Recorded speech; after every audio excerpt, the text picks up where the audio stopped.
दोस्तों, कहानी की शुरुआत होती है हमारे बेचारे प्रोटैगनिस्ट ईथन से, जिसने अभी अभी अपना कॉलेज खत्म किया था और अचानक उसकी जिंदगी का सिस्टम पूरी तरह हैंग हो गया। बिना किसी नोटिफिकेशन के उसको पता चलता है कि उसकी शादी हो चुकी है और उसे इस बात की भनक तक नहीं थी। इस अल्टीमेट लेवल के झोल को सुलझाने और डिवोर्स लेने के लिए ईथन एक सुनसान मिलिट्री बॉर्डर इलाके में पहुंच जाता है। वहां अचानक एक तेज आवाज गूंजती है कि तुम किसे ढूंढ रहे हो। एक बहुत ही रौबदार औरत अपनी चमचमाती कार से बाहर निकलती है।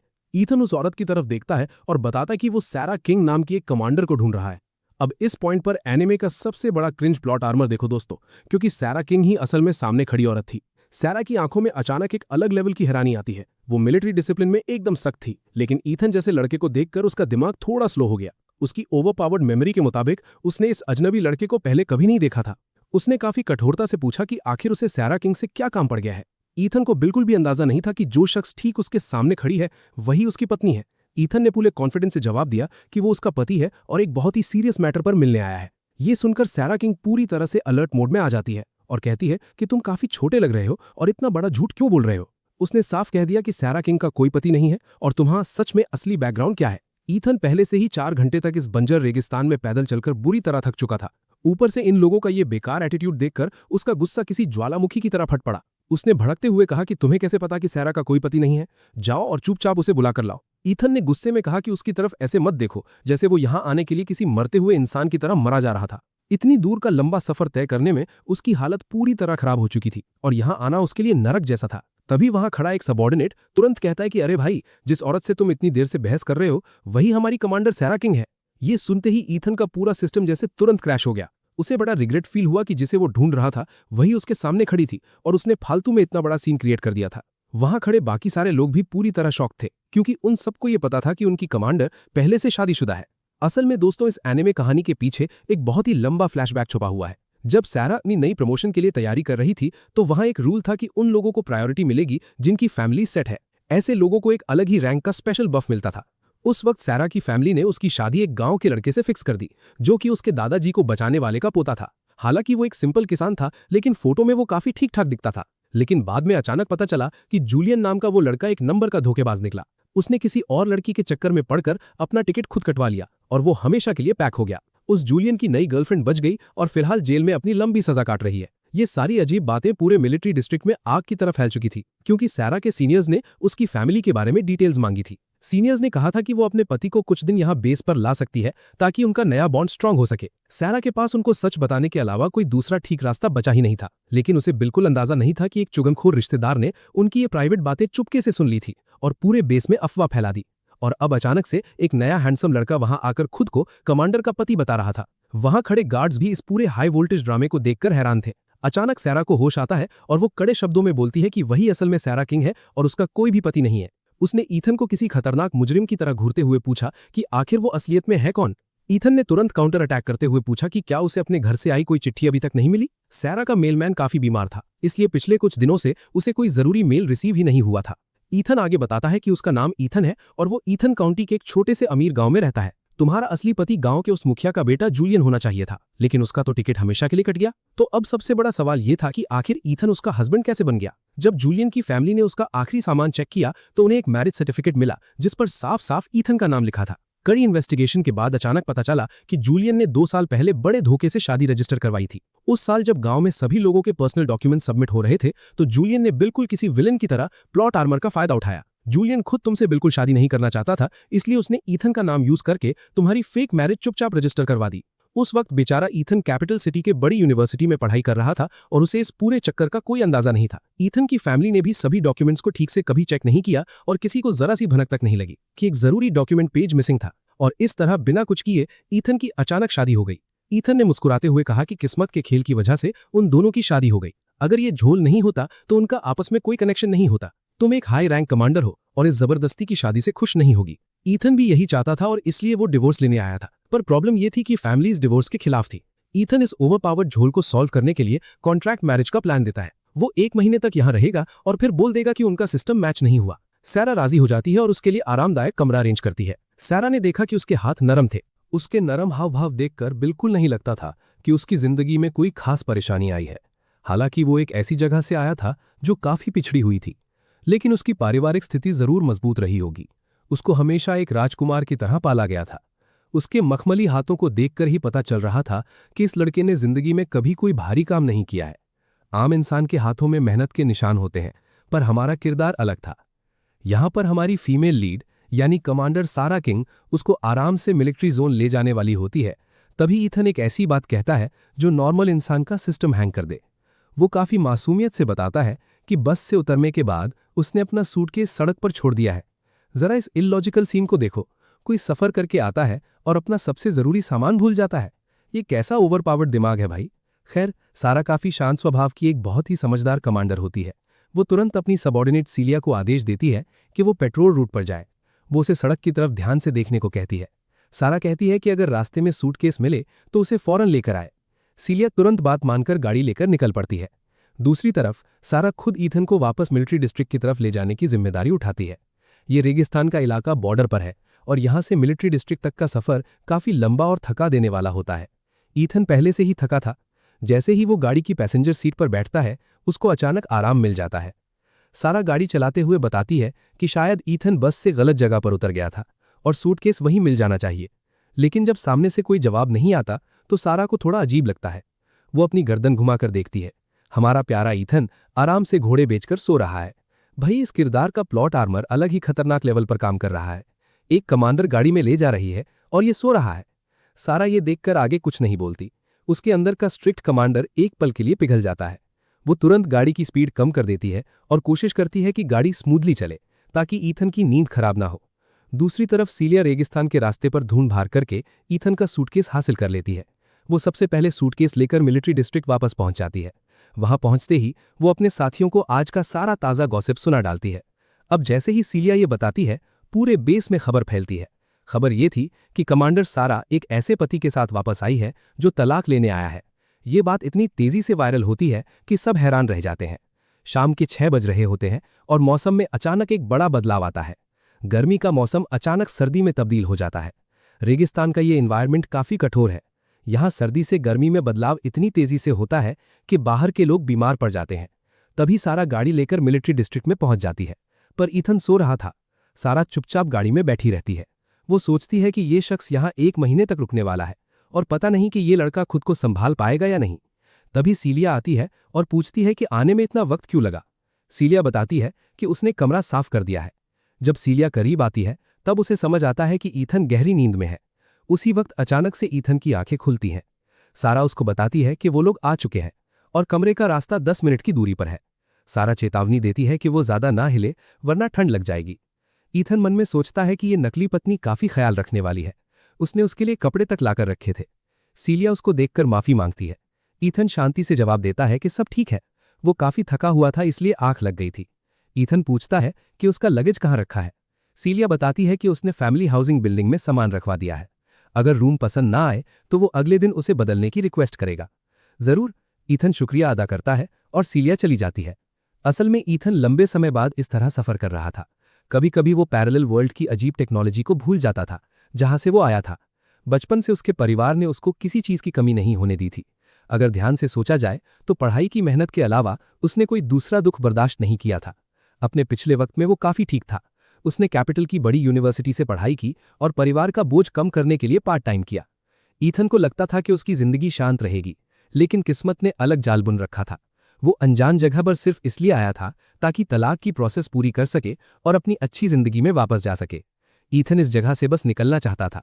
जब सारा ने उसके मुंह से गहरी सांस निकलते सुनी तो उसको लगा कि शायद खराब मौसम की वजह से ईथन को बुरा लग रहा है और वो परेशान है।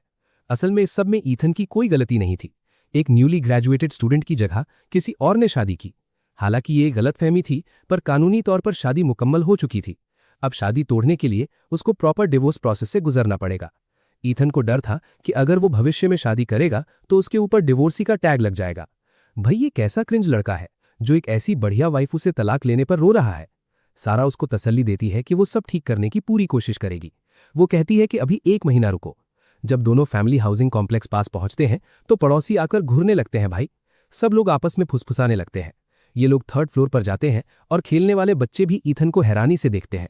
वहां खाने की अजीब महक आ रही होती है। ईथन सोचता है कि उसे ऐसी कलेक्टिव बिल्डिंग में रहना पसंद नहीं। उसे इंडिपेंडेंट घर चाहिए। एक तो बेरोजगार और नखरे अलग। तभी वहां गॉसिप करने वाली आंटियां आ जाती हैं। हर किसी को पता था कि ईथन तलाक लेने आया है। सब औरतें सोचती हैं कि ये लड़का इतना हैंडसम है, डिवोर्स के बाद लड़कियां लाइन लगाएंगी। ये मुख्य किरदार का अलग बफ होता है। अजीब शादी में दूल्हे की अदला बदली हुई थी, पर बेस के सभी लोगों का मानना था कि दोनों साथ में बढ़िया लगते हैं। सैरा किंग का परिवार कैपिटल में रहता था और उनके पास स्टेबल जॉब्स थीं। उसकी बैकग्राउंड काफी सॉलिड थी। लोगों का कहना था कि कमांडर किंग भले ही कोल्ड और सख्त मिजाज की लगती है, पर असल में दिल की अच्छी इंसान है। उसकी सुंदरता ऐसी थी कि बाहर किसी बड़ी स्टार से कम नहीं थी। दोनों साथ खड़े होकर सच में जबरदस्त जोड़ी लगते थे। एक हाईली टैलेंटेड लड़का और बेहद सुंदर लड़की की ओवर पावर्ड जोड़ी। वहां के आम लोग उनके बारे में अलग थ्योरीज बना रहे थे। इसके बाद दोनों मुख्य किरदार फैमिली कॉम्प्लेक्स से निकलकर सीधे बैरक्स के डाइनिंग हॉल की तरफ निकल पड़ते हैं। रास्ते भर उन्हें मिलिट्री यूनिफॉर्म्स में लोग मिलते हैं। यहाँ पर एक क्रिंज सीन बनता है, क्योंकि सैरा एक कमांडर है तो रास्ते में सारे सोल्जर्स रुककर बड़ी शान से सल्यूट करते हैं। जरा इस सीन को देखो। बेचारा हीरो वहां मूर्ति की तरह बेवकूफों जैसे खड़ा रहता है। उसे समझ नहीं आता कि क्या करे। उसके अजीब बर्ताव को मौजूद सभी लोग घूर कर देख रहे थे। जब दोनों चलते हुए डाइनिंग हॉल तक पहुंचते हैं तो ईथन देखता है कि वहां लोगों की लंबी लाइन लगी हुई है। वो कैंटीन की तरफ नजर डालता है, जहां सब लोग खाना खा रहे थे। खाने में कॉर्न केक्स मिल रहे थे, साथ में पत्ता गोभी वाले आलू की सब्जी और अंडे का सूप था। सबको 2 पोर्शंस दिए गए। सैरा कहती है कि आज रात उन्हें इस खाने से गुजारा करना पड़ेगा। वो ऑफर करती है कि अगर उसको कुछ और खाना है तो वो टाउन जाकर अच्छा खरीद लाएगी। सैरा किंग कैपिटल से आई थी। उसके परिवार की स्थिति आम लोगों से बेहतर थी और उसने जिंदगी में अच्छी चीजें खाई थी। पर बॉर्डर गैरिसन आने के बाद उसे एहसास हुआ कि यहाँ का सिस्टम काफी हार्श है। हालांकि वो मिलिट्री जोन में बड़ी हुई थी, फिर भी यहाँ सब अलग था। पर अब उसे इस कठोर माहौल की पूरी आदत हो चुकी थी। ईथन देखता है बहुत से सोल्जर्स मजे से अपना खाना खा रहे थे। कठिन ट्रेनिंग के बाद उन सबका सिस्टम हैंग हो चुका था और वो थके हुए थे, इसलिए जो मिला खुशी से खा रहे थे। पर हीरो ईथन अलग मिट्टी का बना था। वो साउथ से था और बचपन से उसने सिर्फ सफेद चावल खाए थे। गरीबी के दिनों में परिवार स्कूल के लिए एक्स्ट्रा चावल बनाता था। साथ में भुनी सेलरी या पिकल्ड वेजिटेबल्स के साथ स्टीम्ड एग्स खाते थे। उन आम चीजों की आदत उसे पड़ चुकी थी। इन खानों के मुकाबले मिलिट्री खाना उसके नखरे वाले टेस्ट बर्ड्स को पसंद नहीं आया। वो बहाना बनाता है कि आज सफर की वजह से उसकी भूख मर चुकी है। सैरा कहती है कि थोड़ा खा लो। ईथन कहता है कि वो अपना हिस्सा सैरा को दे देगा ताकि झूठा ना हो। इसके बाद स्क्रिप्ट में एक लाइन आती है जो दिमाग खराब कर दे। सैरा किंग ने कैंटीन ली और उसे धोने के लिए वॉश स्टेशन पर चली गई। बेस में जब सैरा अपनी कैंटीन धोने के लिए वॉश स्टेशन पर मौजूद थी तो वहां पर एक आदमी उसके पास आता है और उससे डायरेक्ट सवाल करता है।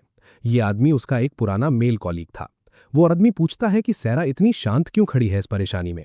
क्या वो सच में उस नए जवान लड़के से तलाक लेगी जिसकी सभी बातें हो रही हैं? वो आदमी याद दिलाता है कि पहले जूलियन की बेवफाई ने उसे पूरी तरह तोड़ दिया था अंदर तक। क्या अब इस नए तलाक के बाद वो कैपिटल ट्रांसफर हो पाएगी?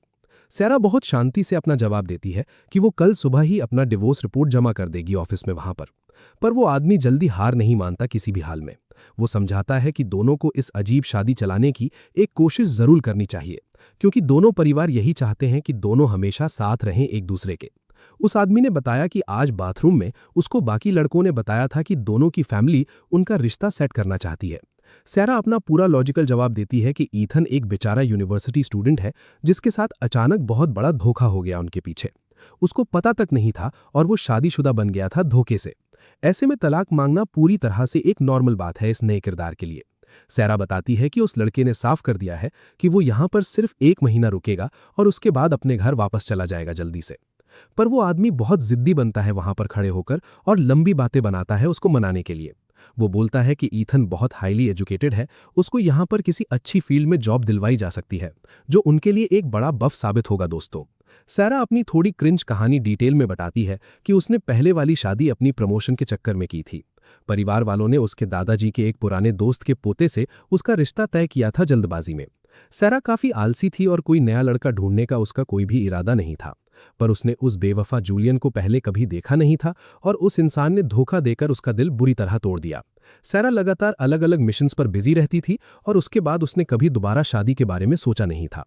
पर अब अचानक से एक नया ओरिजिनल मैरिज सर्टिफिकेट उसके सामने आ गया था नए पति का।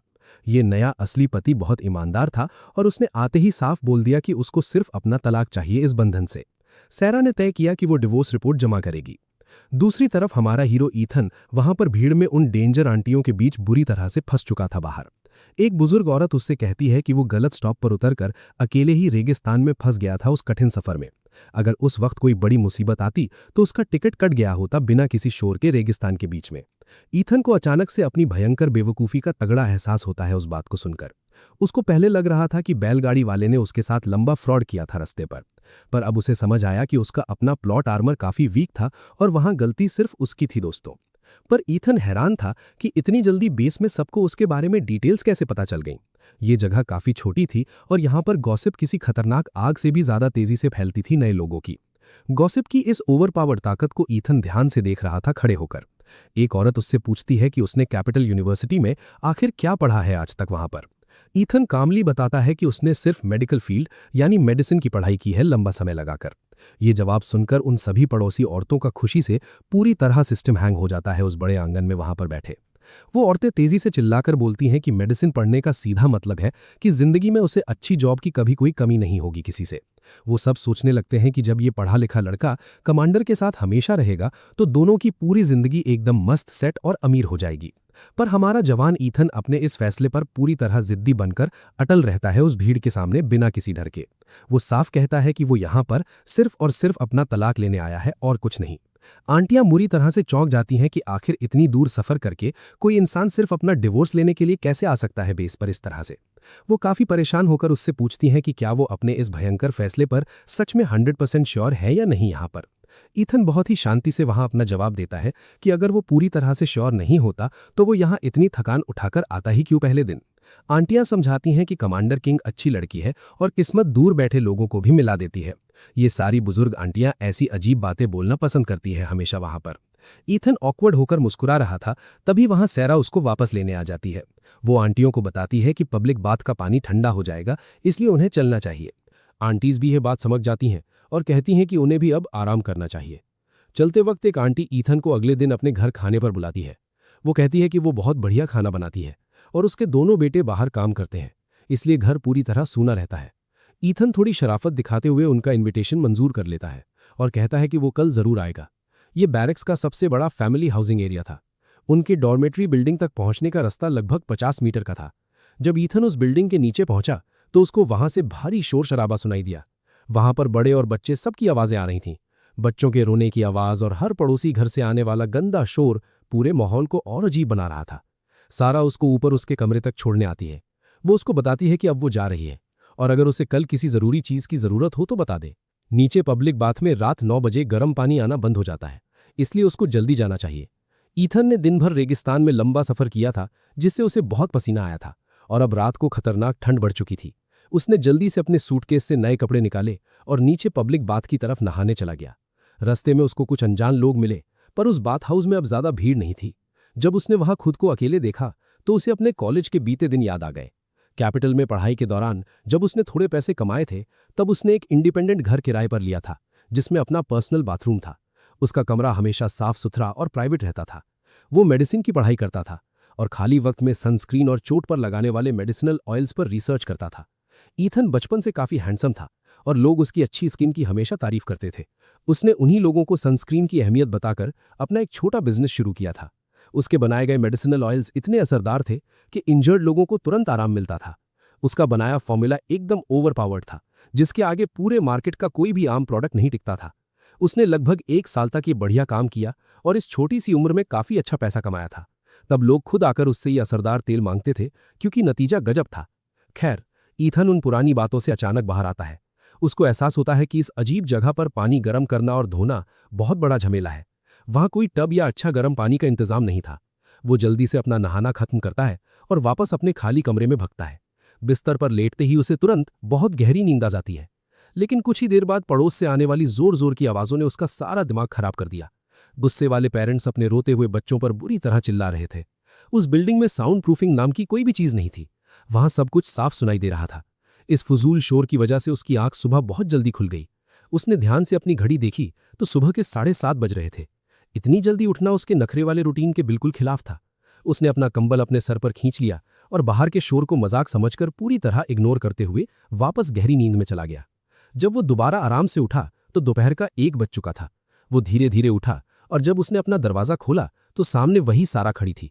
उसके दोनों हाथ में लंच बॉक्सेस थे और उसके चेहरे पर वही सख्त और ठंडे हाव भाव थे, जिसे देखकर किसी की भी रूह आसानी से कांप जाए।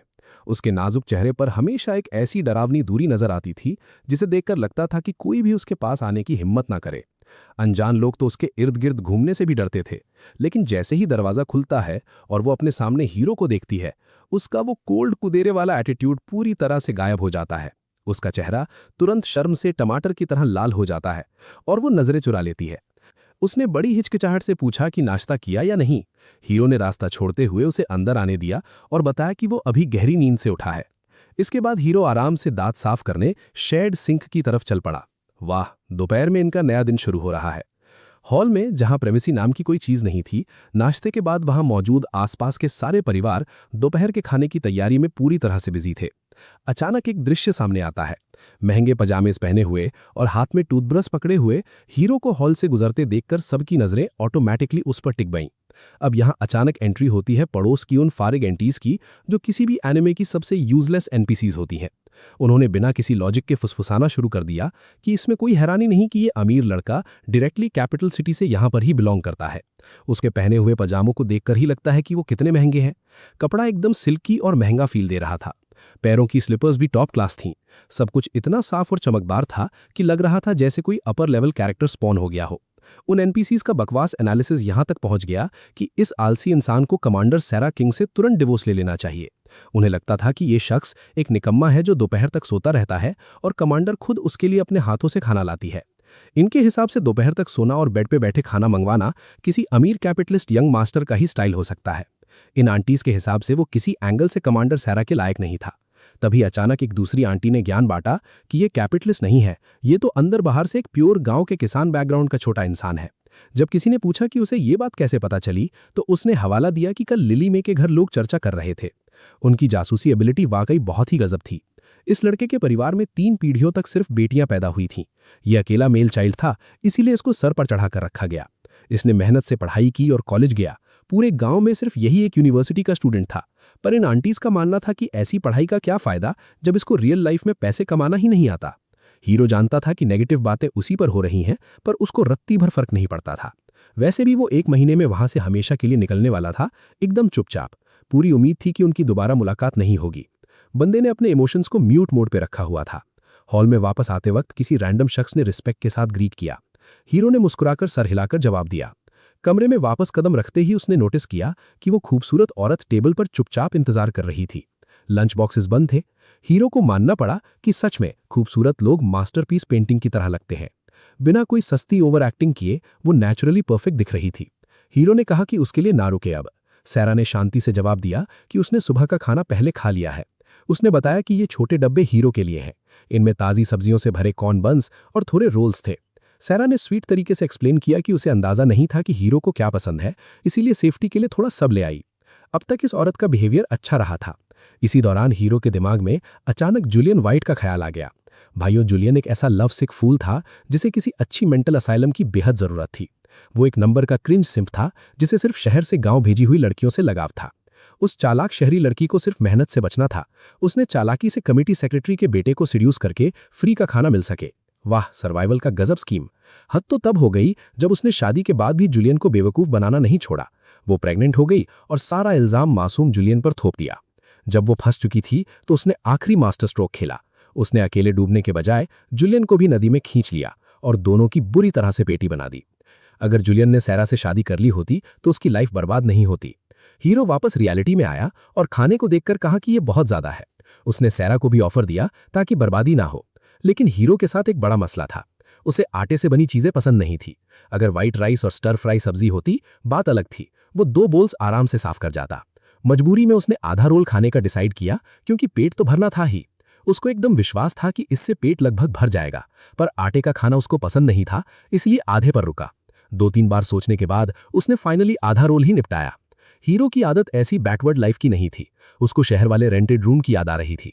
कमरा छोटा था पर हर चीज मौजूद थी। वहां कपड़े धोने जैसी मेहनत नहीं करनी पड़ती थी। अपनी पिछली मॉडर्न लाइफ में उसने पैसा कमाया था और बचा हुआ पैसा वो आराम से एंजॉय करने में उड़ाता था। उसे पुराने दिन याद आ रहे थे जब टेंशन नहीं थी। मेडिकल स्कूल में खून पसीना एक करने के बाद अब वो सिर्फ आराम करना चाहता था। उसने अचानक टॉपिक बदलते हुए सैरा से पूछा कि क्या उसने डिवोर्स एप्लीकेशन सबमिट कर दी है। सैरा ने कंफर्म किया कि आज सुबह ही पेपर वर्क जमा हो गया है। हीरो के चेहरे पर चमक आ गई। उसने सोचा कि 10 दिन में रिजल्ट आते ही वो जगह हमेशा के लिए छोड़कर सुकून वाली लाइफ जिएगा। अब उसने परिवार को दिखाने के लिए 1 महीने रुकने का नाटक बनाया था, पर अब वापस जाना सही फैसला लग रहा था। वो सारा को समझाता है कि अगर घर वाले पूछें तो झूठ बोल दे कि ईथन 1 महीने रुका था पर आपस में नहीं बनी। वो रिक्वेस्ट करता है कि सारा इस झूठ में उसका साथ दे। उसको डर था कि 1 महीने ना रुकने पर घर से भयंकर डांट पड़ेगी। ये बात सुनते ही सारा के चेहरे का रंग बदल गया। जल्दी जाने और झूठ बोलने की बात सुनकर उसकी अजीब एनर्जी महसूस होने लगी। वो ईमानदार कमांडर थी। इस नकली पत्नी को लग रहा था कि झूठ बोलना उसके उसूलों के सख्त खिलाफ था। ईथन सोचता है कि वो दबाव नहीं डाल सकता। दुनिया का नियम यही है कि जितने रास्ते खुले होंगे उतने नए दोस्त बनेंगे। इस छोटी बात पर बहस करना बिल्कुल ठीक नहीं था। सारा साफ कहती है कि डिवोर्स फाइनल होते ही वो शौक से जा सकता है, पर अगर घर वाले पूछेंगे तो वो झूठ नहीं बोलेगी। अगर रिश्ता मैच नहीं करता तो नहीं करता, 1 महीने तक नाटक करने की जरूरत नहीं है। सारा दिमाग में सोच रही होती है कि किस बात से उनकी नहीं बनती। उसको तो ईथन में कोई कमी नजर नहीं आ रही थी। अब तक ये मुख्य किरदार नॉर्मल लग रहा था, बस खाने का तरीका थोड़ा धीमा था। उसके अलावा कोई बड़ी खराबी नहीं थी। अगर वो काम नहीं करना चाहता तो वो अकेले संभाल सकती थी। सारा को समझ नहीं आ रहा था कि उस लड़के के चालाक दिमाग में क्या चल रहा था, पर ईथन सोचकर खुश हो रहा था कि पेरेंट्स जबरदस्ती साथ रहने को मजबूर नहीं कर सकते। उसका दिमाग पूरी तरह हल्का हो गया। वो सोचने लगा कि जल्द वो अपने घर की तरफ निकल जाएगा, लंबा आराम करेगा और वापस शहर चला जाएगा। उसकी सनस्क्रीन और मेडिसिनल ऑयल मार्केट में बढ़िया चल रही थी।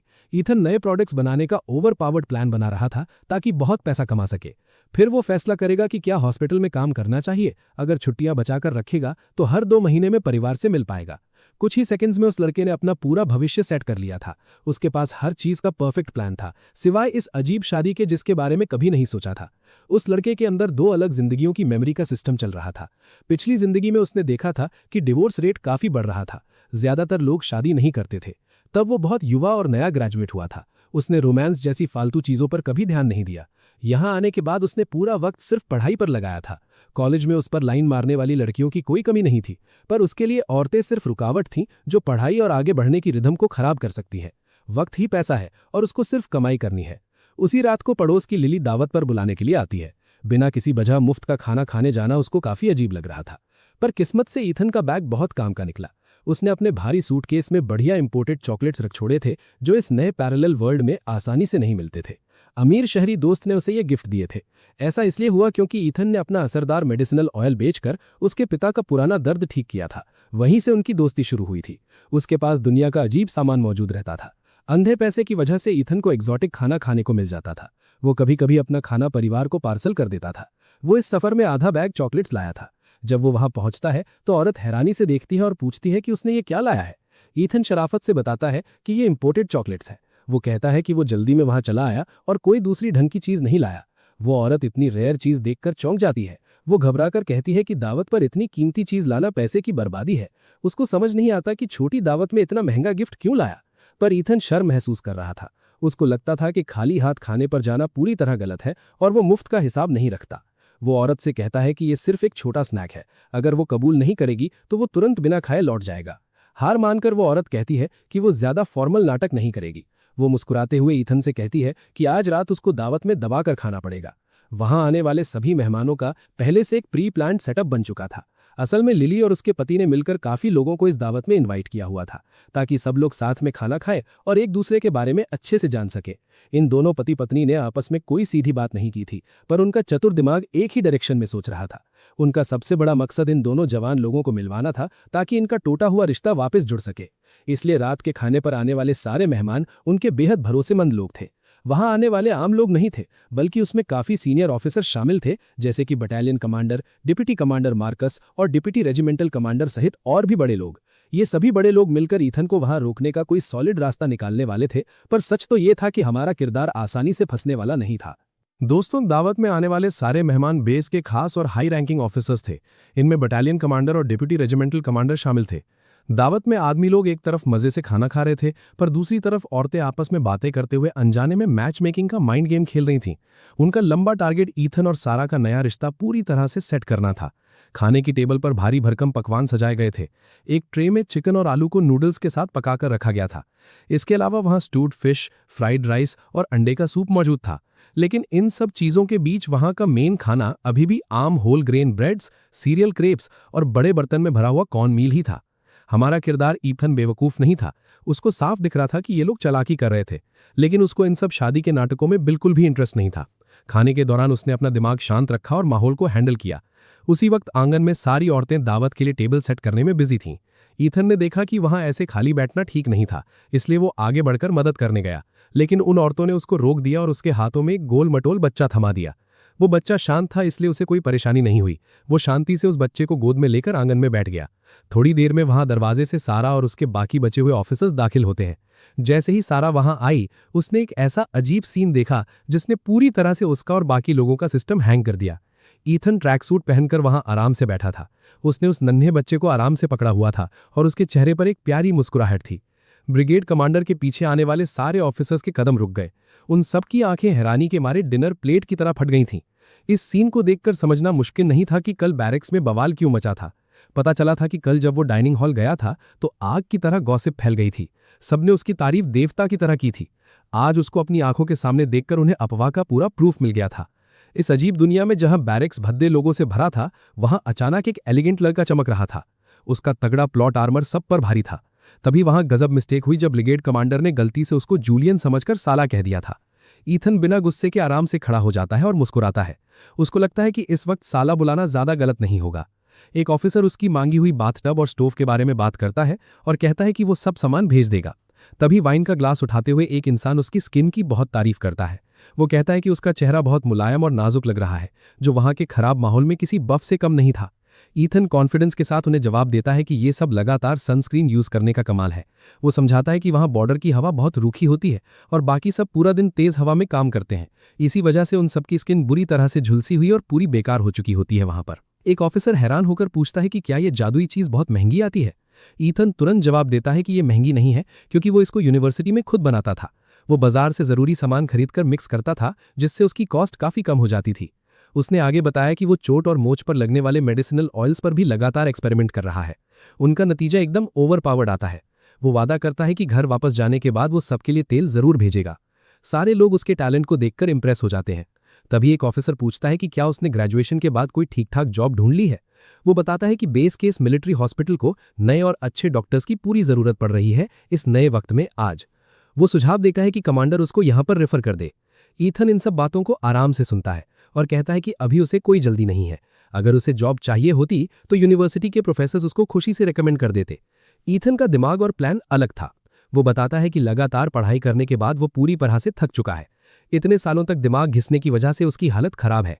वो बाकी मेडिकल स्टूडेंट्स की तरह एक नेचुरल टैलेंट लेकर पैदा नहीं हुआ था।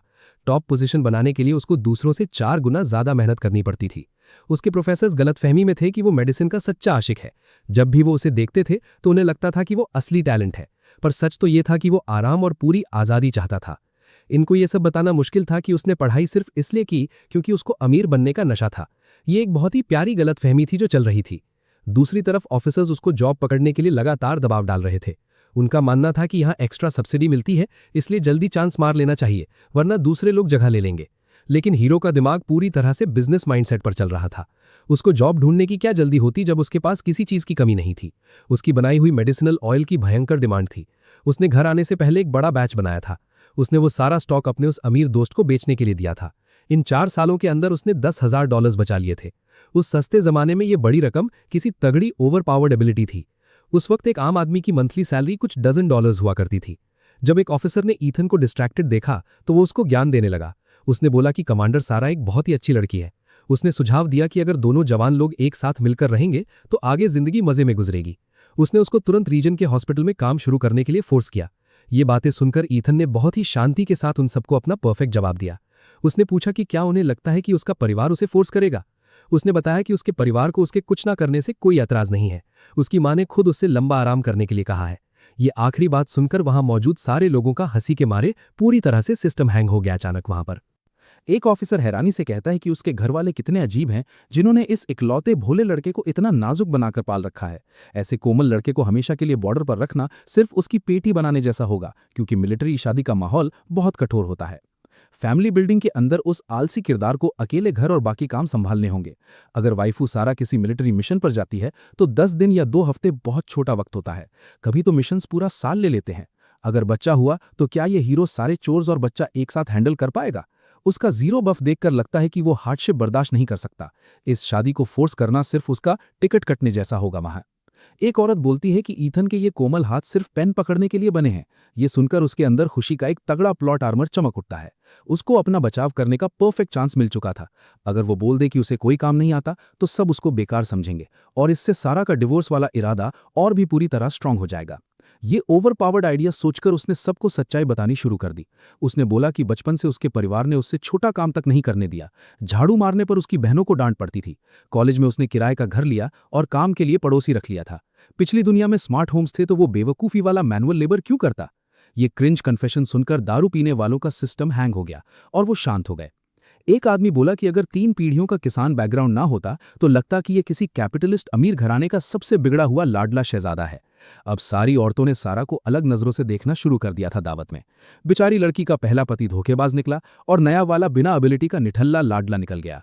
ऐसे बेकार लड़के को बॉर्डर पर रखना खुद मुसीबत बुलाकर पैक कर देने जैसा था। ईथन ने उनके बदलते हाव भाव देखे और दिल में सोचा कि आप सब खुश हैं। लिली ने उसको एक ऑकवर्ड मुस्कुराहट दी और सबको ठंडा होने से पहले खाना खाने को कहा। रात 8 बजे के आसपास डिनर खत्म करने के बाद सभी लोग वहां से अपने रास्ते चले गए थे आराम से आजकल वहां। रास्ते में सारा पूरी तरह शांत होकर उसके बगल में बिल्कुल धीरे धीरे चल रही थी। पूरे रास्ते दोनों ने एक शब्द नहीं बोला और हवा में अजीब सी चुप्पी छाई हुई थी। हमारे हीरो ने उसको ध्यान से देखा। एक औरत जो पूरी मिलिट्री यूनिफॉर्म पहने हुए थी। सच में इस कमांडर नकली पत्नी का शांत ऑरा एकदम सच्चा और ओवर पावर्ड लग रहा था वहां उस रात बेस में। सच में ये फेक पत्नी होने के बावजूद ओवर पावर्ड सुप्रीम कमांडर जैसी वाइब दे रही थी। अचानक उस कोल्ड ब्यूटी ने चुप्पी तोड़ी और माफी मांगते हुए कहा कि आज रात का डिनर आसपास के लोगों ने खुद ही अरेंज कर दिया था। असल में ऑफिसर्स अपने सबॉर्डिनेट्स की ज्यादा फिक्र करते थे और वहां की औरतें फ्री की फुटेज लेने में आगे थीं। हीरो इस अनएक्सपेक्टेड सिचुएशन में बुरी तरह फंस गया था। सारा की आवाज एकदम रुकी सुकी थी। उसमें रत्ती भर भी वार्मथ नहीं था, लेकिन उसके बावजूद हीरो को महसूस हुआ कि वो सच में माफी मांग रही है।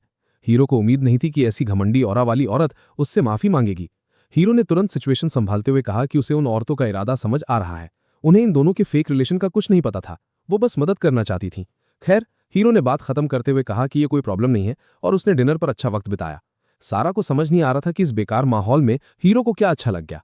हालांकि हीरो ने बिना इमोशन के बात की थी, पर उसके अंदर अमीर बच्चों वाला घमंड नहीं था जो दूसरों को नीची नजर से देखते हैं। फिर भी सारा को पूरा यकीन था कि ये झूठ बोल रहा है। डिनर के वक्त सारा ने उसे कई बार नोटिस किया था।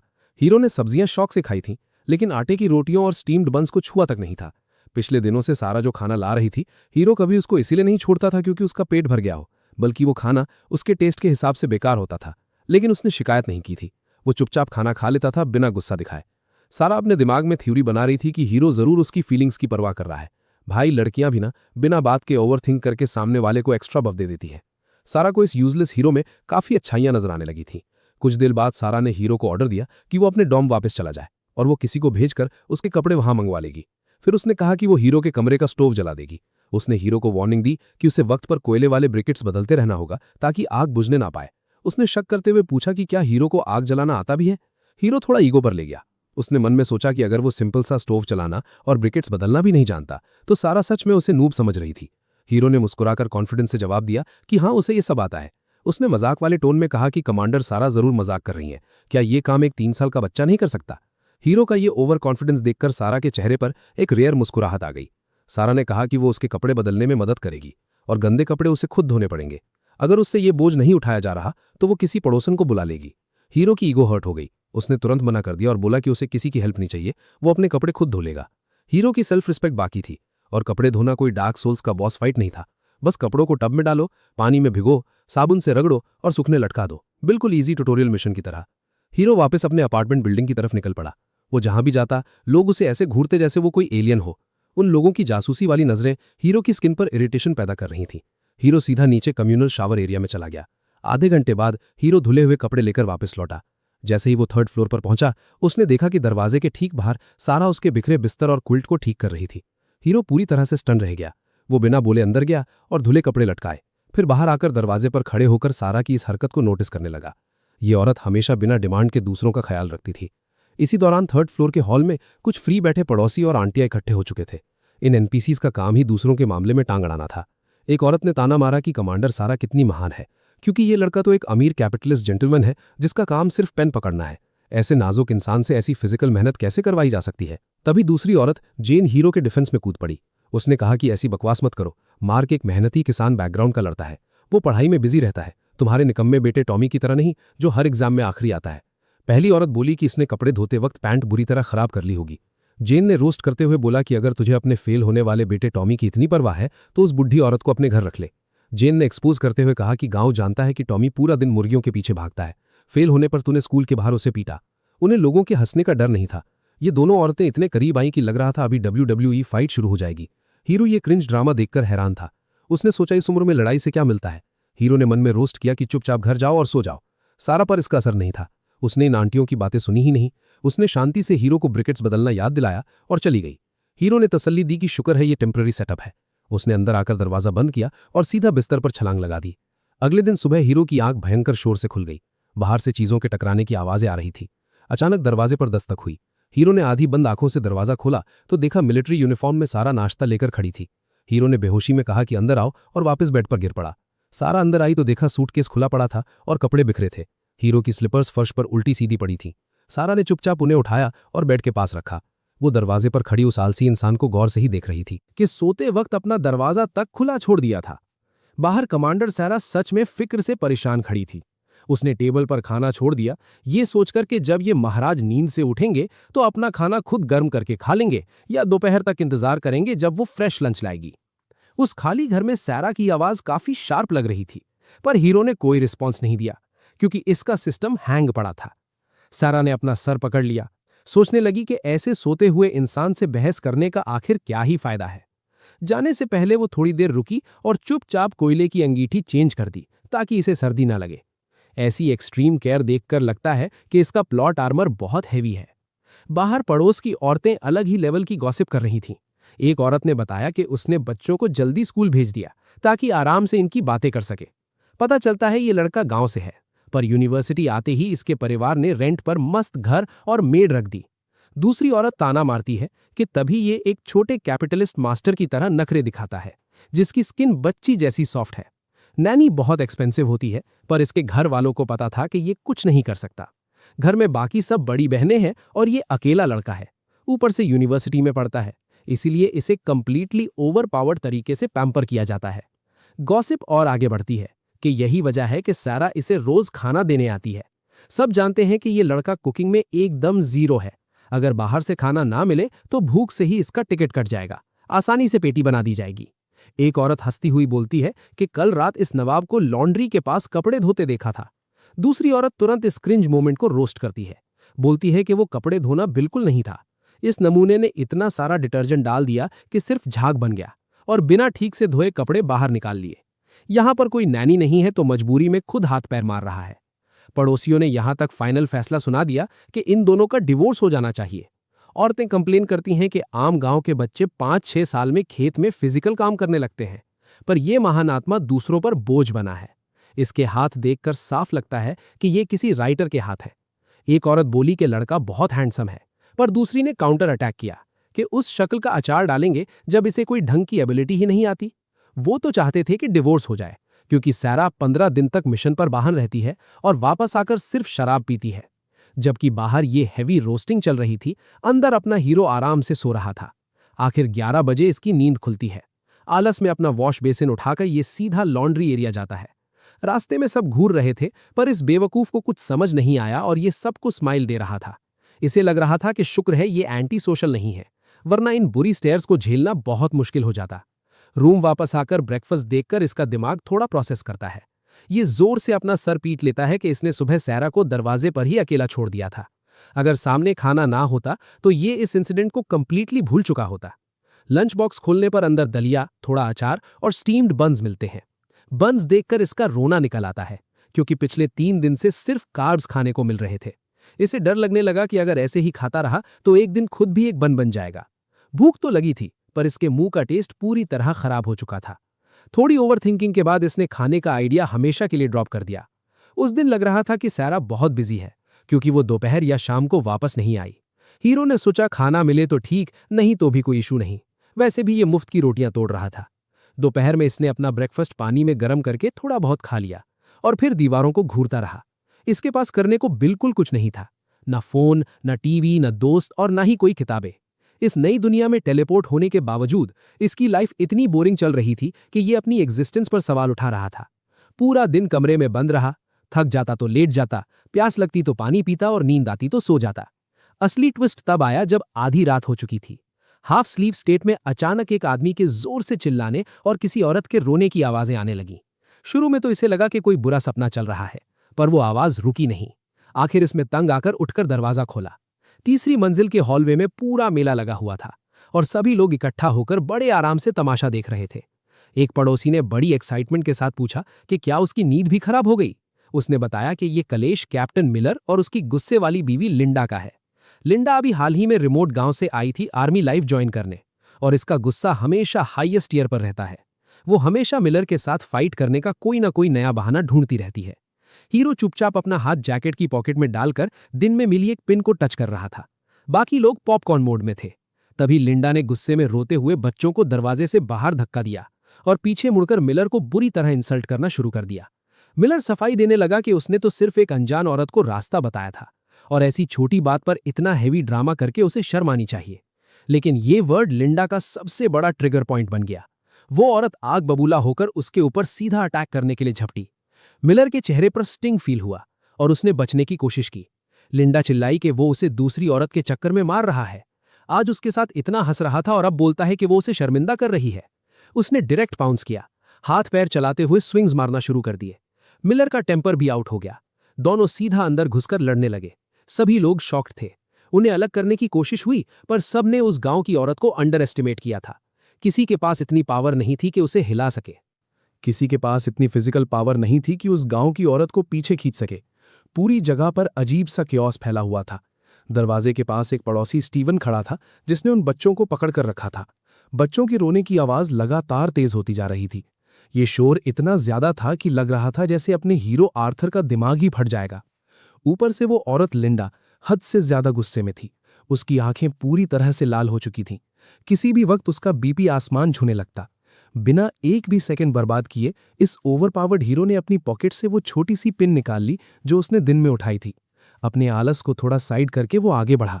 उसने सीधा लिंडा के कंधों को कस के पकड़ा और उसे पूरी ताकत से पीछे खींच लिया। अपने मोमेंटम के कारण लिंडा पीछे लड़खड़ा गई और दोनों अलग हो गए। जब तक लिंडा अपनी सांस नॉर्मल करती, इस प्लॉट आर्मर वाले हीरो ने वो पिन उसके अपर टॉर्सो के एक खास एक्यूपंक्चर पॉइंट पर चुभा दी। इस अनएक्सपेक्टेड हमले के बाद लिंडा का पूरा शरीर सुन पड़ने लगा और उसकी ताकत गायब हो गई। हीरो को पहले से ही पता था कि ये नेचुरल रिएक्शन आएगा। उसने उसे आराम से सोफा पर बिठा दिया। लिंडा ड्राउजी हो चुकी थी। अपना हीरो ने ये सब इतनी स्पीड में किया कि किसी को रिएक्शन देने का मौका नहीं मिला। हीरो के पीछे खड़े सारे लोग बस खुले मुंह उसे घूर रहे थे। सब सोच रहे थे कि आखिर सारा के नए पति ने अभी क्या जादू किया। दूसरी तरफ कमांडर सारा अपने खतरनाक मिशन से वापस आई थी और सोच रही थी कि आज उसने खाना नहीं दिया। वो सोचने लगी कि आर्थर अकेला खाना खाने जाएगा क्या। उसे उस लड़के की चिंता हुई, पर फिर उसने सोचा कि वो एक बड़ा आदमी है। अचानक उसके दरवाजे पर दस्तक हुई। एक आदमी ने घबराते हुए बताया कि डॉर्मिटरी में कैप्टन मिलर और उसकी बीवी के बीच कलेश हुआ है। उसने बताया कि तुम्हारा पति भी इस मामले में शामिल हो गया है। सारा हैरान रह गई कि आर्थर बीच में कैसे पड़ गया। आदमी ने बताया कि उसके पति ने लिंडा के साथ कुछ अजीब किया और वो गहरी नींद में चली गई। औरतों ने उसे हॉस्पिटल पहुंचा दिया। बच्चे रो रहे हैं और कैप्टन मिलर अपने जख्मों का इलाज करवाने गया है। ये मामला ब्रिगेड कमांडर तक पहुंच चुका था। ऊपर से कमांडर मिलर भी हॉस्पिटल चला गया था। उस वक्त मिलिट्री हॉस्पिटल के एक छोटे से रूम में माहौल बहुत सीरियस था। दोनों बच्चे एक बेंच पर बैठकर गर्म पानी पी रहे थे। कमांडर मिलर साइड में बैठकर नर्स से इलाज करवा रहा था। उसके चेहरे और गर्दन पर बहुत निशान थे। जैसे ही दवाई लगी, मिलर ने शर्म से अपनी मुट्ठी कस ली। लिंडा अभी भी बेड पर बेहोश पड़ी थी। मिलर ने सुपीरियर्स को आते देखा और अटेंशन में खड़ा हो गया। पड़ोसियों के सामने मिलर ने शर्मिंदा होकर अपना सर नीचे झुका लिया था। वो आदमी काफी देर तक चुप रहा, लेकिन अपना हीरो आर्थर पूरी तरह से अलग वाइब दे रहा था। वो आराम से दीवार के सहारे टिका था, दोनों हाथ पॉकेट में थे और चेहरे पर शांत स्माइल थी। उसे देखकर बिल्कुल नहीं लग रहा था कि वो थोड़ा सा भी परेशान है। उसकी आंखों में एक अजीब ठंडक थी जो लोगों को एग्जामिन कर रही थी। तभी किसी ने सारा को आते देखा और आवाज लगाई। सारा बहुत जल्दबाजी में वहां पहुंची। उसके बाल गीले थे क्योंकि वो नहा कर आई थी। उस रिलैक्स्ड ब्यूटी के साथ वो सच में बहुत खूबसूरत लग रही थी। उसकी नज़र तुरंत अपने पति पर पड़ी और वो उसके पास गई। हीरो ने नोटिस किया कि वो गुस्से में थी। सारा ने परेशानी से पूछा कि क्या उसे चोट लगी है। हीरो ने उसकी वरी देखी और चुप ही रहा क्योंकि उसे लगा सजा मिलेगी। उनके पास खड़ा एक सुपीरियर ऑफिसर सख्त चेहरे के साथ सब कुछ देख रहा था। उसने गुस्से में सारा से पूछा कि यहाँ आखिर क्या नाटक चल रहा है। लिंडा अनकॉन्शियस पड़ी है, मिलर का चेहरा जख्मों से भरा है और तुम्हारा फोकस सिर्फ एक लड़के पर क्यों है? एक आदमी ने आगे बताया कि कमांडर लिंडा होश में नहीं आई है। उस वक्त ऐसा लग रहा था जैसे इस लड़के ने एक छोटी सी नीडल लिंडा को चुभा दी थी। फिर जब बाकी लोग पीछे गए तो लिंडा कोई रिएक्शन नहीं दे रही थी। ये बात सोचकर ही सबको डर लग रहा था। इस रिफाइंड दिखने वाले आदमी ने सिर्फ एक नीडल से उस औरत को बेहोश कर दिया था। ये सच में एक टेरिफाइंग एबिलिटी थी। तभी अपने हीरो ने आगे आकर पूरी बात एक्सप्लेन करना शुरू किया। उसने बताया कि दोनों के बीच भयानक लड़ाई थी। उस वक्त लिंडा का बीपी ज्यादा हाई था और आंखें गुस्से से लाल थीं। हीरो को डर था कि कहीं उसके दिमाग की नस न फट जाए और उसका टिकट कट जाए। इसलिए हीरो ने उसे शांत करने के लिए सिर्फ वो पिन चुभाई थी। वो सोने के बाद पूरी तरह से ठीक हो जाएगी क्योंकि उसके पास थोड़ी मेडिकल नॉलेज है। ये सब बातें लोगों के कानों तक पहुंची तो सब एक दूसरे को हैरानी से देखने लगे थे। तभी ब्रिगेड कमांडर जनरल हैरिसन वहां पहुंचे। उन्होंने मिलर को डांटा कि तुम्हारा कलेश शुरू हो गया। लिंडा दूर से आई है, तुम थोड़ा झुक जाओ। मिलर ने रोकर सफाई दी कि एक औरत ने रास्ता पूछा था पर बीवी ने ओवर रिएक्ट किया। हीरो ने बीच में कंफर्म किया कि लिंडा सिर्फ सो रही है और उसे गुस्सा नहीं करना चाहिए। सब इस हीरो की मेडिकल स्किल से हैरान थे।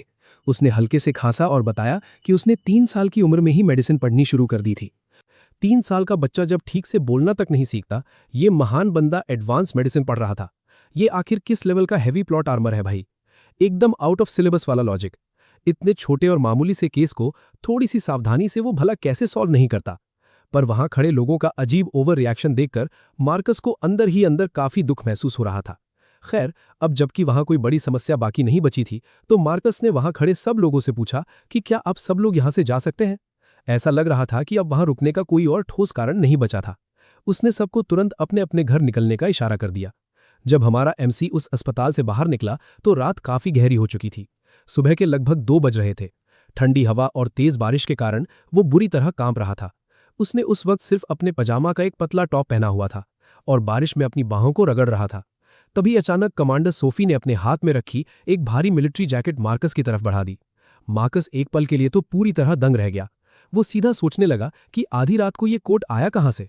सोफी ने अपनी ठंडी आवाज में कहा कि उसने बहुत कम कपड़े पहने हुए हैं। उसने आगे ये भी बताया कि उसने ये कोट सिर्फ आज की ड्यूटी पर मौजूद डॉक्टर से उधार लिया है और कल इसे वापस करना मत भूलना। मार्कस ने बिना नखरे कोट लिया और पहन लिया। उसने चुपचाप अपने बगल में खड़ी उस औरत की तरफ ध्यान से देखा। सड़क के किनारे जलने वाले चमकदार स्ट्रीट लैंप ने सोफी के चेहरे को पूरी तरह से रोशन कर दिया था। उस रोशनी ने हमेशा ठंडी और सख्त दिखने वाली सूफी को एक अजीब सी नरमी और खूबसूरती दे दी थी।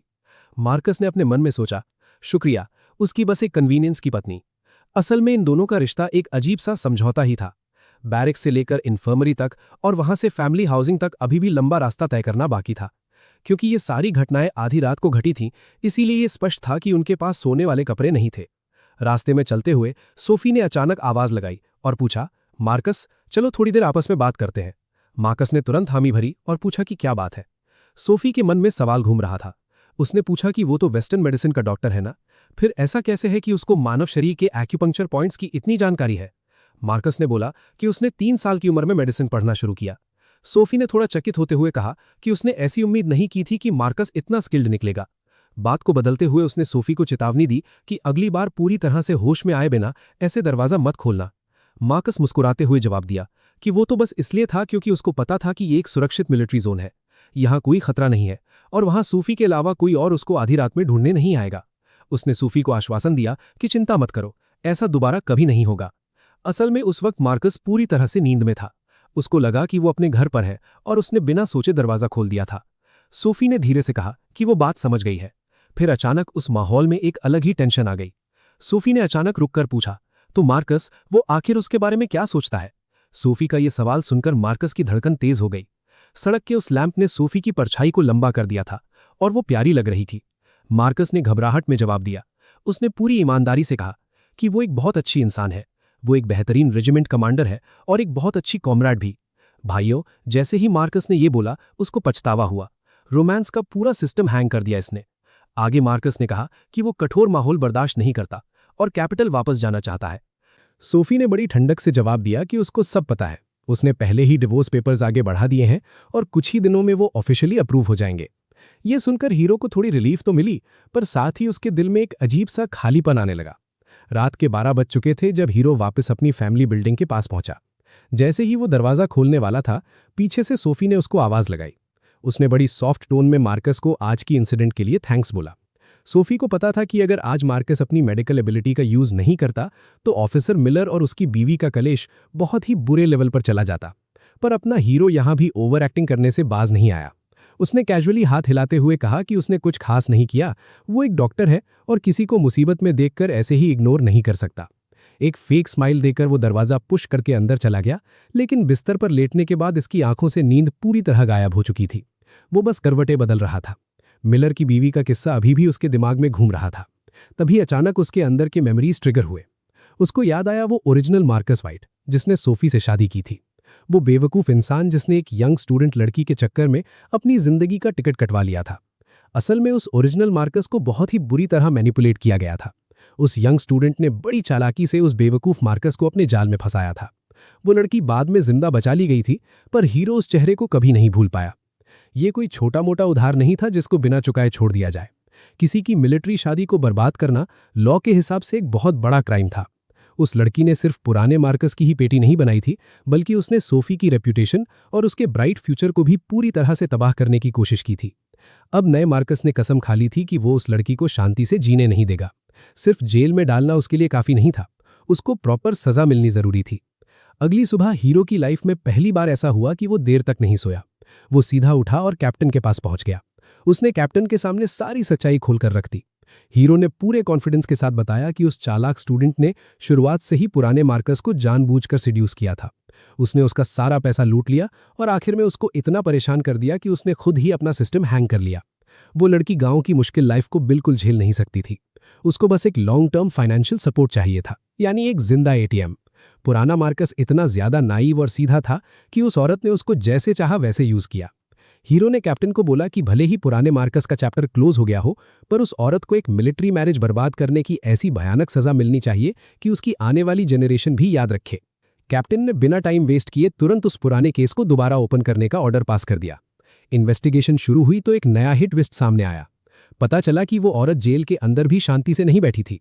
वो लगातार दूसरे लोगों को बदनाम कर रही थी और अपने कॉन्टैक्ट्स का यूज करके अपनी सजा कम करवाने का पूरा जुगाड़ बिठा रही थी। पर अब प्लॉट आर्मर हीरो के साथ था। सोफी ने जो डॉक्यूमेंट्स और विक्टिम स्टेटमेंट्स प्रोवाइड किए थे, उन सॉलिड एविडेंसेस के आगे उस औरत की एक नहीं चली।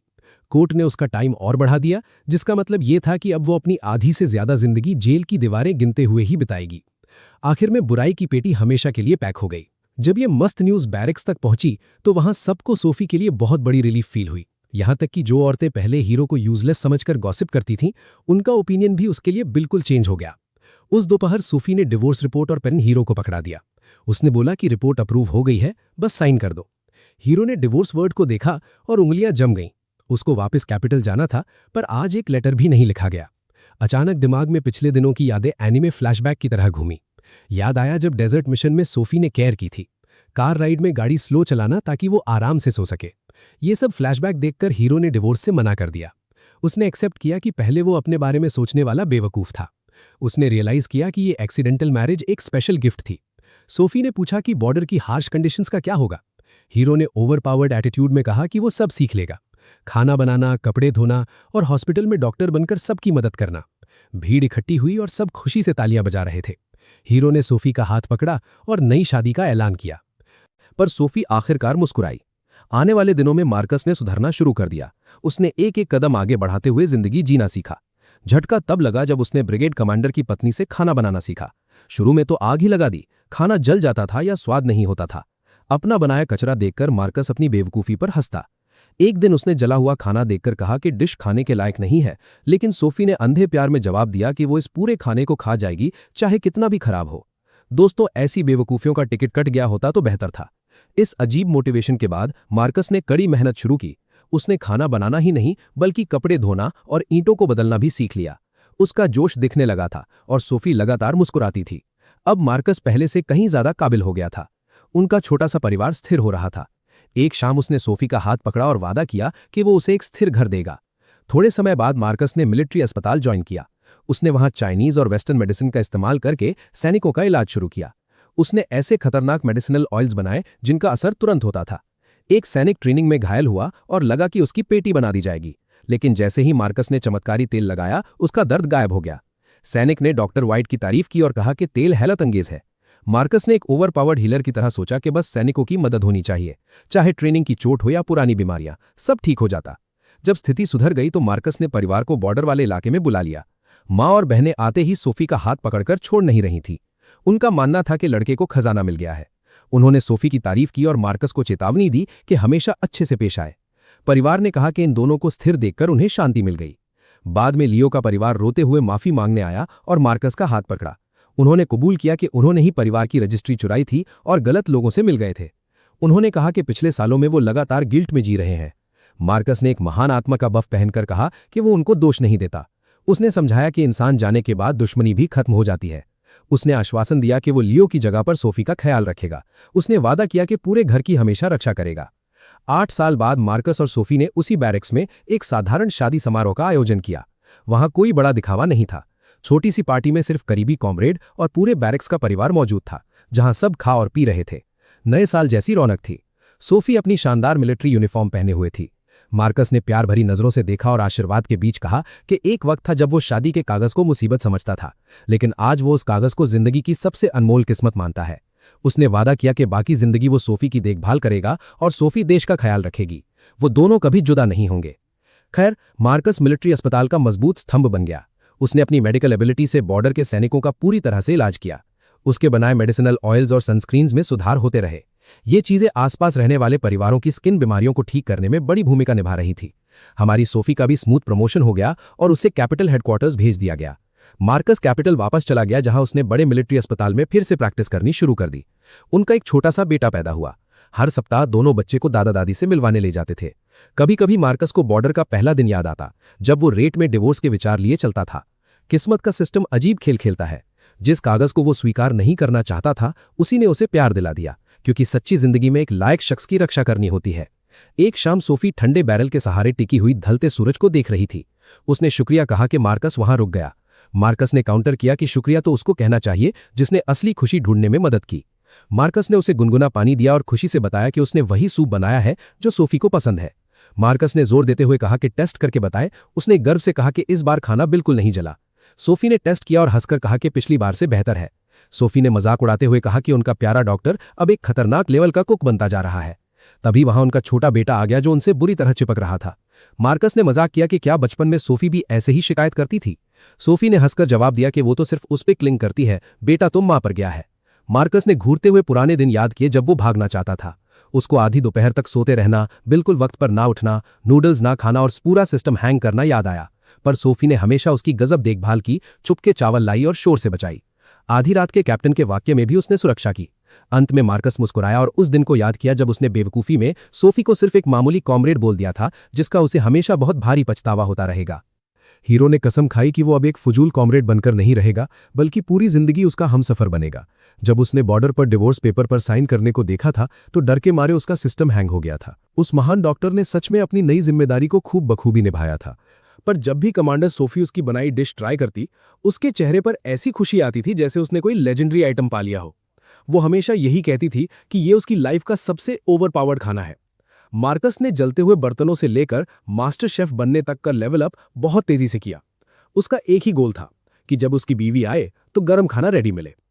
इसके अलावा मार्कस ने मिलिट्री मेडिसिन में एंट्री मार ली और अपनी बीवी के लिए एक ऐसी स्पेशल मेडिसिनल ऑयल डेवलप की जो किसी हाई टियर बफ से कम नहीं थी। जब वो ये पोशन सोफी को देता तो उसकी पुरानी इंजरीज एकदम फास्ट स्पीड से हील होने लगती थी। और सिर्फ यही नहीं, उसने डेजर्ट की खतरनाक धूप से बचने के लिए एक एक्सक्लूसिव सनस्क्रीन भी बना डाली, क्योंकि वहां की हवा किसी की भी स्किन को आसानी से पैक कर सकती थी। जब भी सोफी किसी मिशन पर जाती, मार्कस दरवाजे पर ऐसे वेट करता जैसे कोई नया क्वेस्ट कंप्लीट होने वाला हो। उसकी एंट्रेंस पर ही वो सूप गर्म करने दौड़ जाता था। जब डॉक्टर वाइट वहां से निकलते हैं तो मार्कस उन्हें एकदम जेंटलमैन स्टाइल में अलविदा कहता है। उस वक्त उसका कॉन्फिडेंस किसी मैक्स लेवल कैरेक्टर जैसा लगता था। दूसरी तरफ जब उन्होंने वीकेंड पर अपने घर कॉल किया तो मार्कस की मॉम का रिएक्शन देखने लायक था। वो बताती हैं कि मार्कस पहले एक नंबर का बिगड़ा हुआ लड़का था, पर अब सोफी ने इस छोटे से टायरेंट को पूरी तरह बदल दिया था। एक आलसी लड़के से वो एक वाइफ ऑब्सेस्ड हस्बैंड बन चुका था। सच में एक पुरानी गलतफहमी ने इन दोनों को मिलाया और आज ये दोनों एक दूसरे के लिए परफेक्ट थे। मार्कस की मॉम ने तो पहले ही सोफी को समझाया था कि अपने प्यार के लिए लड़ें, पर हमारी ओवरपावर्ड कमांडर उस वक्त जिद्दी थी। उसकी सास ने उसे पहले ही वार्निंग दे दी थी कि इस लड़के को हाथ से मत जाने देना, पर उस वक्त हमारी फीमेल लीड अपनी अलग ही एटीट्यूड में घूम रही थी। अब दोनों को खुश देखकर सब हैरान थे। जब सोफी से पूछा गया कि क्या उसे रुकने का कोई पछतावा है, तो उसने तुरंत इनकार कर दिया। इनका रोमांस देखकर लग रहा था कि दोनों के बीच अब किसी तीसरे का टिकट जल्दी ही कटने वाला है। पहले सोफी को सिर्फ एक आरामदायक लाइफ चाहिए थी, पर अब उसे वो प्यार चाहिए था जिसकी कोई लिमिट ना हो। दोनों ने अपने रोल्स फिक्स कर लिए थे। एक का काम था देश को प्रोटेक्ट करना और दूसरे का काम था उसकी ढाल बनना। यहां पर मार्कस एकदम क्रिंज डायलॉग मारता है कि वो डेजर्ट का सबसे टफ पेड़ है और सोफी सबसे बहादुर कमांडर। भाई, ऐसी बातों से थोड़ा प्लॉट आर्मर फील होने लगता है। एक गलती से शुरू हुई शादी अब एक डेस्टिन रोमांटिक ट्रैक बन चुकी थी। कैपिटल सिटी वापस आने के बाद इन दोनों ने अपना एक रेफ्यूज ढूंढ लिया, जहां डेजर्ट की धूल और मिलिट्री बेस का शोर नहीं था। इस नए अपार्टमेंट में एक शानदार बैल्कनी और कोजी किचन था। दोनों ने मिलकर घर का फर्नीचर चूज किया और सिटी लाइफ में सेटल होने लगे। अब इनकी लाइफ एकदम शांत चल रही थी। हर सुबह मार्कस अपने अलार्म से पहले ही उठ जाता था। वो स्टेल्थ मोड में बेड से उठता ताकि कमांडर सोफी की नींद खराब ना हो। अब इनका एक छोटा सा बेटा लियो भी था, जो अपने नन्हे पैरों से भागता हुआ किचन तक आता और अपने पापा को बुलाता। उसकी आवाज किसी का भी गुस्सा शांत कर सकती थी। मार्कस खाना बनाते वक्त उसके साथ खेलता और सुबह की धूप उन दोनों पर पड़ती तो सीन एकदम सिनेमैटिक लगता था। जब सोफी उठती तो उसे टेबल पर गर्म ब्रेकफास्ट मिलता था। अपनी मिलिट्री यूनिफॉर्म में बैठी वो बिल्कुल कोल्ड कमांडर नहीं, बल्कि एक केयरिंग बीवी लगती थी। वो चुपचाप खाना खाती और कभी कभी अपने हाथों से मार्कस और लियो को खिलाती। जब वो ड्यूटी के लिए निकलती तो मार्कस उसकी यूनिफॉर्म का कॉलर ठीक करता और संभल कर रहने को कहता। दूसरी तरफ मार्कस का हॉस्पिटल में काम भी एकदम सेट हो चुका था। चाइनीज और वेस्टर्न मेडिसिन के कॉम्बो से उसने एक ऐसी टेक्निक बनाई थी जो इंजर्ड सोल्जर्स को इंस्टेंटली हील कर देती थी। उसका इंप्रूव्ड ऑयल बहुत फेमस हो चुका था और उसकी रेपुटेशन एक गॉड टियर हीलर जैसी बन गई थी। जब भी हॉस्पिटल में काम थोड़ा हल्का होता तो मार्कस अपने ऑफिस में बैठकर क्लिनिकल रिकॉर्ड्स ऑर्गेनाइज करता या नए फिजिकल थेरेपी रेसिपीज पर रिसर्च करता। वो अब पहले जैसा आलसी स्टूडेंट नहीं रहा था। दोपहर में काम खत्म होते ही मार्कस तुरंत लियो को पिक करने पहुंच जाता। छोटा लियो अपने पापा को देखते ही उनके गले लगता और अपने किंडरगार्टन की कहानियां सुनाता।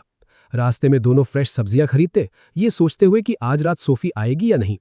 घर आकर जब सोफी नॉर्मल टाइम पर लौटती तो पूरा घर एक्टिव हो जाता। सोफी लिविंग रूम में लियो के साथ खेलती और मार्कस किचन में मास्टर शेफ मोड में खाना बनाता। बर्तनों की आवाज और उनकी हंसी एक परफेक्ट बैकग्राउंड म्यूजिक जैसी लगती थी। मार्कस की कुकिंग स्किल्स अब इतनी इंप्रूव हो चुकी थीं कि हर डिश सोफी का फेवरेट बन जाती थी। वो हमेशा हंसती हुई कहती कि ये दुनिया का सबसे बेस्ट फ्लेवर है। और जब कभी सोफी की नाइट शिफ्ट होती तो मार्कस चुपचाप लियो को सुलाकर लिविंग रूम की लाइट जलाए वेट करता था। एक गरम सूप हमेशा रेडी रहता ताकि लेट आने पर भी सोफी भूखी न सोए। वो अपनी ड्यूटी पूरी ईमानदारी से निभा रहा था। जब सोफी थक कर आती तो मार्कस उसके शोल्डर्स मसाज करता और बैरिक्स की बातें सुनता। बिना कंप्लेन किए वो बस उसका एक सपोर्ट सिस्टम बनकर रहता था। वीकेंड्स पर इनकी लाइफ सबसे ज्यादा चिल होती। दोनों लियो को लेकर पार्क जाते, जहां बच्चा घास पर भागता और ये दोनों बेंच पर बैठकर अपनी ड्यूटीज को भूलकर शांति से वक्त बिताते। कभी कभी वो अपने होम टाउन भी जाते, जहां इनकी परफेक्ट फैमिली को देखकर सब खुश होते। मार्कस की स्पेशल केयर के कारण सोफी की पुरानी इंजरीज अब कभी वापस नहीं आती थीं। वो हमेशा मार्कस का बनाया हुआ सोलर ऑइंटमेंट अपने पास रखती, चाहे वो ट्रेनिंग में हो या मिशन पर। ये एक ऐसी केयर थी जिसे कोई कॉपी नहीं कर सकता। मार्कस को गर्व था कि उसने हिम्मत नहीं हारी और जिंदगी को सुंदर बना लिया। दोस्तों, हमारी ये नई मजेदार वीडियो यहीं खत्म होती है। चलो मिलते हैं नेक्स्ट वीडियो के साथ। कमेंट में बताना वीडियो कैसी लगी।